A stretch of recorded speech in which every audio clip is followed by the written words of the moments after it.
I think you need to prepare yourself for the fact that other Mormons, your friends and family, won't be curious about your reasons for leaving the Mormon Church. Yeah, that shocked me.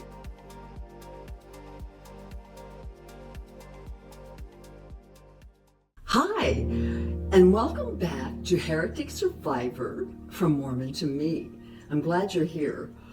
Today I'd like to talk about something in response to the questions I've gotten about what it was like to leave the Mormon Church and what could they expect if they left. As many of you know, my name is Lyn Smith Gregory, and I'm a direct descendant from Joseph Smith, the founder of the Mormon Church.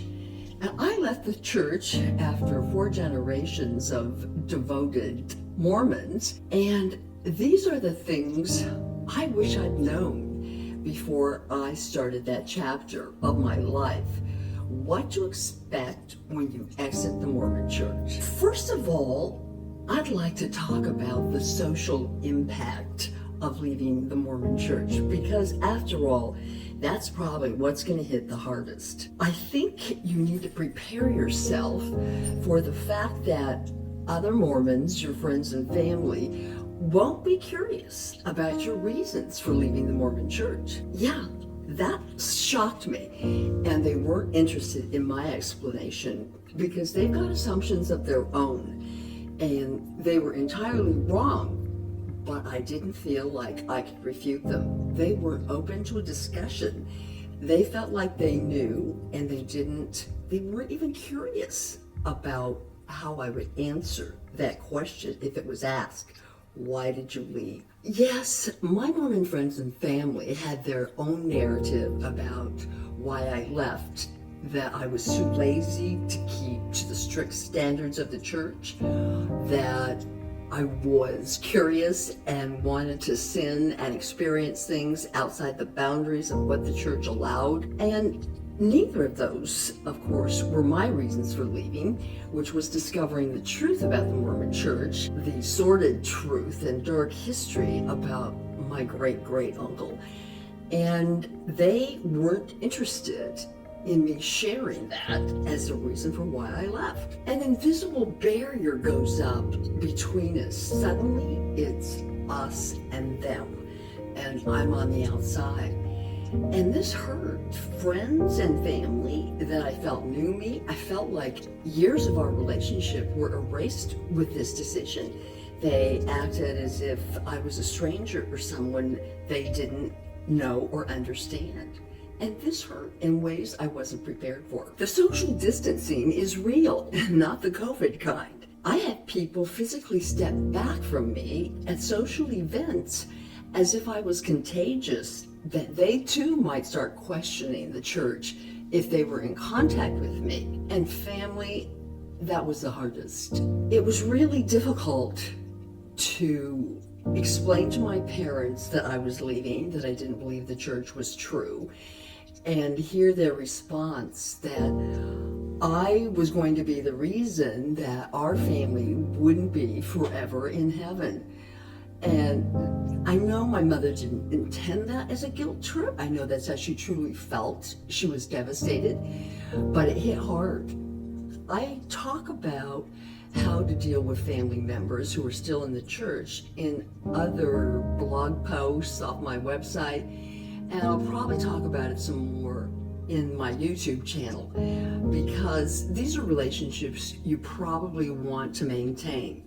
And there are strategies for dealing with estrangement and deciding whether or not a relationship is possible. Also, don't be surprised if the church comes knocking, which they did with me, and you'll get some version of them either guilting or trying to persuade you to abandon your decision. And that can be challenging, but it helps if you're prepared for that. Besides the social aspect, there's the emotional fallout. And this is because it feels like your brain is on an emotional roller coaster.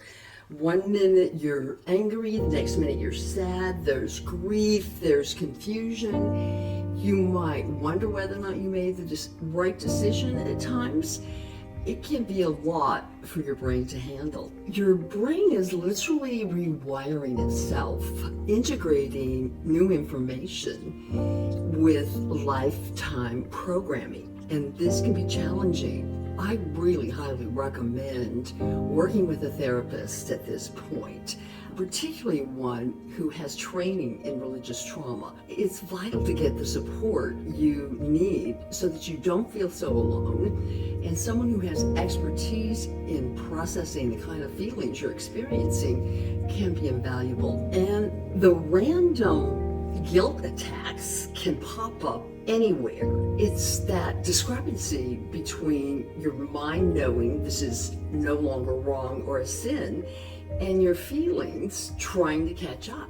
So the first time I ordered a drink in a bar, my hands were literally shaking and I couldn't help scanning the room to see who was watching, in spite of the fact that my head knew drinking was not a sin. The other thing that surprised me was how much I missed the community and the comfort of feeling like I had the answers to all of life's important questions. There was a certainty about Mormonism that I missed, because suddenly I had to figure out for myself what I believed, what I felt was true, and it was scary at times, feeling it was all up to me, and I didn't know how to establish my own moral code for how I wanted to be in my life. You may feel like you have an identity crisis, and in fact you do. After you've been told your whole life who you are and what role you're supposed to play, suddenly letting go of that construct can feel like falling. And I no longer knew who I was and what I liked and didn't like, what I thought was fun. I had to rediscover who I was by paying attention to what made me happy and who I felt comfortable around. And it was a sense of being a donut with the whole being me. And your emotions may ping pong for a while. One minute you may be feeling happy and a sense of freedom, and the next grief of what you've left behind and what you miss, and a sense of betrayal, and also anger at the people and at the institution that you spent so much time and energy in, years often of our lives dedicated to a false belief system. That can be hard to process. And third, there are practical considerations that you may not have thought of. Suddenly, Sundays are dedicated to church, and you have to decide how you're going to spend them. And you also have a little extra money in your pocket without paying 10% to tithing. And that's a nice thing, but you have to decide what you want to do about that. It basically places us in a situation where we have to make our own decisions, and sometimes that can feel overwhelming. Just the number of decisions to make. What to wear now that you're no longer restricted by modesty standards of your faith. Hopefully, you'll seek out communities where you feel comfortable, perhaps an ex-Mormon support group, or communities that revolve around something that interests you, such as running or a book club. But I felt like I didn't know what the rules were in the outside world, the social norms. How did people do it? What do you say? What's considered rude? I knew how to behave as a Mormon, and suddenly I didn't know how to behave. And dating was especially challenging because it's just so restricted, and there's a lot of shoulds around sex and relationships and men and women and patriarchy and women's roles. And it was very confusing to find my way into what the outside world thought was normal. Information overload is real. You may find that once you've opened the door to information about the church, you'll go down a rabbit hole of all the things you didn't. And that can be overwhelming. It's a lot of information to process, and it brings up a lot of feelings. The fourth thing you'll experience is tremendous personal growth. And that's a beautiful thing, because with this new freedom, it becomes an opportunity, and it's wonderful to move forward in your life with authenticity and a new sense of independence and freedom. I found I experienced growth in discovering who I was underneath my religious identity. I also found that I was intellectually curious, no longer limited in what I could read or discover, and it stimulated me mentally and intellectually. I also found that I could explore relationships based on something that was more authentic than just that we shared the same religion.